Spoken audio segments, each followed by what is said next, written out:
எல்லாருக்கும் வணக்கங்க. ஆர்சிபி வந்து ஃபைனல்ஸ்க்கு போயிட்டாங்க. ஐபிஎல் 2026ல சூப்பரா ஆடுனாங்க. அவங்க கேப்டன் ரஜத் பண்டிட்டார் 33 பால்ல 93 ரன் அடிச்சு பொளந்து எடுத்துட்டாருங்க பேட்டிங்க. சூப்பரா ஆடுனாருங்க ரஜத் பண்டிட்டாரு. செம்ம பேட்டிங்கு. ஜிடி வந்து நெறைய கேட்சஸ் விட்டாங்க. ஃபீல்டிங்ஸ் ரொம்ப மிஸ் பண்ணாங்க. ரொம்ப காஸ்ட்லியா மிஸ் பண்ணிட்டாங்க. அதுவும் ரஜத் பண்டிட்டாருக்குன்னா 2 கேட்ச் விட்டாங்க. 2 கேட்ச் விட்டோனே பொளந்து எடுத்துட்டாருங்க. செம்ம பேட்டிங் ஆடினாரு ரஜத் பண்டிட்டாரு. Super innings. ஒரு கேப்டன்ஸ் நாக் ஆடி டீமை வந்து ஃபைனல்ஸ்க்கு கொண்டு போயிட்டாருங்க. ஆர்சிபி வந்து ஃபைனல்ஸில் போய் ஸ்ட்ராங்காக உட்காந்துருக்காங்க. செம்ம டீமு, பயங்கரமான டீமு. நம்ம ஏற்கனவே போன வீடியோவில் சொல்லியிருந்தோம், ஜிடியில் ஃபஸ்ட்டு 2 விக்கெட்டை ஏலியாக எடுத்துட்டாங்கனாலே அங்கே மேட்ச் முடிஞ்சிரும்ன்ட்டு. அதே தான் ஆர்சிபி பண்ணாங்க. சாய் சுதர்ஷனையும் சுப்மான் கில்லையும் ஏலியாக விக்கெட் எடுத்துட்டாங்க. அங்கே அப்படியே பேட்டிங் வந்து கொலாப்ஸ் ஆயிடுச்சு. டோட்டலாக ஃபெயிலியர் ஆகிட்டாங்க ஜிடி. ஆனால் ஆர்சிபி வந்து சூப்பராக நேற்று பேட்டிங் பவுலிங் எல்லாம் பண்ணி ஃபைனல்ஸ்க்கு ரீச் ஆகிட்டாங்க. சூப்பராக விளாண்டாங்க ஆர்சிபிங்க. இன்றைக்கி எலிமினேட்டர் பார்த்தீங்கன்னா எஸ்ஆர்ஹெச்சும் ஆர்ஆரும் ஆடுறாங்கங்க. எஸ்ஆர்ஹெச் தான் பெரிய கான்ஃபிடென்ஸ் இருக்கும். ஏன்னா அவங்க டீம் பயங்கரமான டீமு. பவுலிங் பேட்டிங் எல்லாமே இருக்குது. ஆர்ஆர் வந்து கொஞ்சம் ஸ்ட்ரகிள் ஆகுவாங்க. ஆர்ஆரில் பவுலிங் பார்த்தீங்கன்னா ஜாஃப்ரர் ஆர்ச்சர் மட்டும்தான். பர்கரும் இருக்கார். பர்கர் வேணால் கொஞ்சம் எக்ஸ்பென்சிவ் ஆவார். ஆனால் எஸ்ஆர்ஹெச்சை வந்து சமாளிக்கணும்னா ஜாஃப்ரர் ஆர்ச்சர் ஏலியாக விக்கெட் எடுக்கணும். ஏன்னா டாப் 4 வந்து பயங்கரமாக இருக்குது எஸ்ஆர்ஹெச்சுக்கு. பயங்கர பேட்டிங் லைனப் இருக்குது எஸ்ஆர்ஹெச்சுக்கு. உங்களுக்கு யார் யார் இருக்காங்கன்னு தெரியும் எஸ்ஆர்ஹெச்சில். ட்ராவிஸ் ஹெட் இருக்கார், அபிஷேக் சர்மா இருக்கார், இஷான் கிஷன் இருக்கார், கிளால்சன் இருக்கார். இவங்க 4 பேரையும் விக்கெட் எடுக்க முடியுமா, எடுத்து ஆர்ஆரால் சமாளிக்க முடியுமான்னு கேட்டிங்கன்னா அது பெரிய டவுட்டு தான். ஏன்னா ஆர்ஆர் வந்து அப்படிப்பட்ட டீமு. ஜாஃப்ரர் ஆர்ச்சர் ஏலியாக விக்கெட் எடுத்தால் மட்டும்தான். பர்கர்னா அடித்து பொளந்து எடுத்துடுறாங்க சில 2-3 மேட்சஸாக. லாஸ்ட் மேட்ச் நல்லா போட்டார். அவங்களுக்கு ஸ்பின்னிலையும் கொஞ்சம் வீக் இருக்குது ஆர்ஆருக்கு.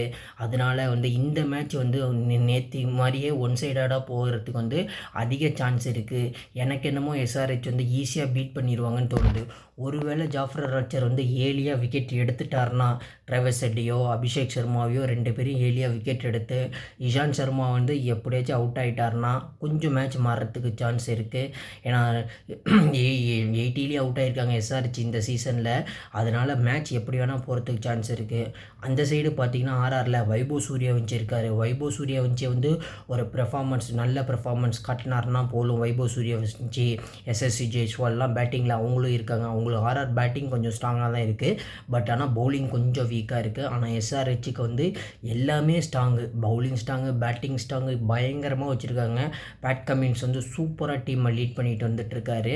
பேட் கமின்ஸ் வந்து இந்தியன் ஃபாஸ்ட் பவுலர்ஸை வந்து நல்லா யூஸ் பண்ணிவிட்டு சூப்பராக யூஸ் பண்ணிவிட்டு வந்துட்டுருக்காரு. அதுவும் அந்த இந்தியன் ஃபாஸ்ட் பவுலர்ஸ்னால் சூப்பராக பவுலிங் போட்டுட்ருக்காங்க.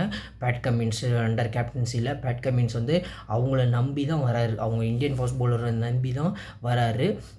அதே மாதிரி இந்தியன் ஃபாஸ்ட் பவுலர்ஸும் அவங்க நல்லா டெலிவர் பண்ணுறாங்க. பேட் கமின்ஸ்க்கு பேட்டிங்கும் செம்மையாக இருக்குது, பவுலிங்கும் செம்மையாக இருக்குங்க.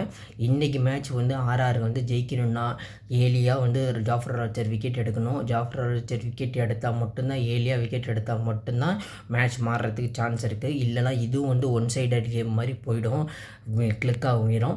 ஏன்னா அவங்களுக்கு வந்து பேட்டிங் வந்து பயங்கரமான பேட்டிங் இருக்குது எஸ்ஆர்ஹெச்சுக்கு. எஸ்ஆர்ஹெச்னா பீட் பண்ணணுன்னா கொஞ்சம் வந்து ஸ்ட்ராட்டஜி போட்டு தான் அவங்கள எடுக்கணும். அது என்ன பண்ண போகிறாங்கன்னு தெரில. என்னை பொறுத்த வரையும் ஆர்ஆர் வந்து ஜெயிக்கணும்னா ரொம்ப கஷ்டம், ரொம்ப டஃப் தான் எஸ்ஆர்ஹெச்சை பீட் பண்ணுறதுக்கு. என்னை பொறுத்த வரையும் எஸ்ஆர்ஹெச் தான் இன்றைக்கி ஜெயிப்பாங்கங்கிறது தோணுது 100%. பார்க்கலாம். ஆனால் வைபவ் சூர்யவன்சி எஸ்எஸ்சி ஜெய்ஸ்வால் வந்து மேட்சை மாற்றுறாங்களான்ட்டு பார்க்கலாம். துரை ஜுரலும் சூப்பராக ஆடிட்டு வந்துட்டுருக்காரு. அவங்களுக்கு வந்து ரியான் பராக் ஒரு கன்சர்ன் இருக்குது பேட்டிங்கில். அதனால் அவங்க பேட்டிங்கு பவுலிங்கு நல்லா போட்டு எஸ்ஆர்ஹெச்சை வந்து ஜெயிப்பாங்களாங்கிறது வந்து ஒரு பெரிய பெரிய பெரிய கொஷின் மார்க் தான். என்னை பொறுத்த வரையும் இன்றைக்கி வந்து எஸ்ஆர்ஹெச் ஜெயிக்கிறதுக்கு தான் அதிக சான்ஸ் இருக்குது, பாசிபிலிட்டிஸ் இருக்குது.